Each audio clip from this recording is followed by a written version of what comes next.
All right, folks, let's begin creating our small data warehouse that is going to be built based on the service source database by using the star schema wizard. Basically, with the wizard, you can model the star schema for a fact table. You can define the required measures and dimension attributes as well. And you can also generate the necessary metadata in the project to implement your data warehouse. Now, we are going to work with these tables here from the service database for now while using the wizard.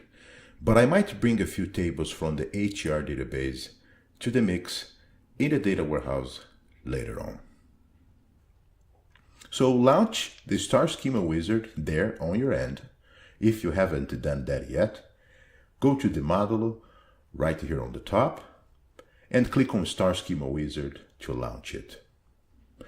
Let me expand the time record table because the fact table will be built based on this table here. And what I'm going to do is to drag and drop this table in the design area right here. And the model architect will automatically identify and bring all tables that already have an existing relationship with the time record table in the underlying source system. By the way, you should use the wizard to only kickstart your data warehouse project. Once you kickstart your data warehouse project, then you don't need to restart the wizard every time you need to create fact tables or dimension tables in the data warehouse. You usually start with the wizard and then you go from there. And I'm going to show you what I mean later on. All right, so right here we have 4 tables. The time record will be my fact table as I just mentioned a few seconds ago. And the staff, service, and the task table will become the dimensions in my data warehouse. And if I want, I can rename these tables here to whatever name I want to. But I will leave as they are. Right now, I will not change their names so we can save some time.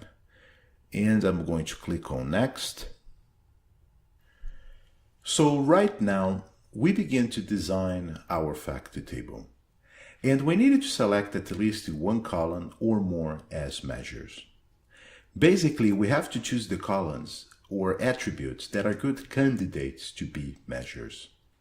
Well, the only good one in the time record table is hours, and therefore, this is the only one I will put a check right here. So the other columns are not good candidates to become measures, as you can see, because they are ID columns, if you will.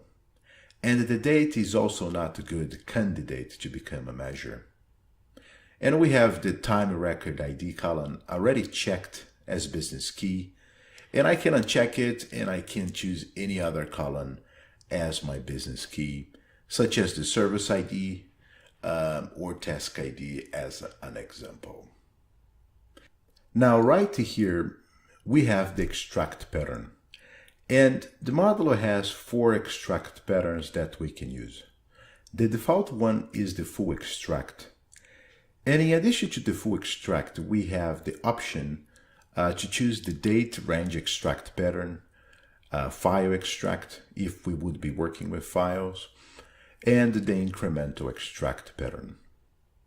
Well, the date range is self-explanatory.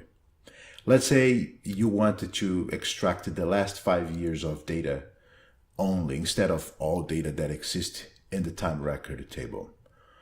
Basically, the date range pattern is used to extract a subset of the source data based on a date range.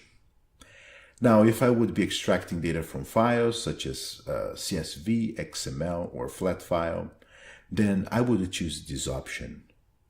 And the last option we have is the incremental extract, which we would use mostly for large fact tables. So this way we would load only the deltas or most recent data to the fact table. Transformation pattern, we're gonna stick with the standard one. And there is also the transactional standard ledger, which is beyond the scope for us in this training. So I'm going to click on Next. Now we begin to design our dimension tables. And here we have our attributes that I can change from attribute to key if I needed to. But I already have my key defined here, that is the service ID, and I will leave as it is. We also can change the slow changing dimension from type 1 to type 2. Type 1 is the default one. By the way, I can also uncheck the attributes that I don't need to use in this dimension. And right here we can see the relationship between this dimension and the time record fact table. And at the very bottom we can see the extract pattern for the service dimension, which is pretty much the same ones that you just saw for the time record fact table. Date range, full extract, file extract, and the incremental extract. Now for the next dimensions, everything is pretty much the same that I just showed you for the service dimension. The content, nothing changes. So I'm going to click on Next. And again, the information is pretty much the same that you saw for the service dimension. Nothing changes here. And I'm going to click on Next. And for the task dimension, the information is the same. And as you can see, I'm sticking to the default for simplicity's sake and time's sake.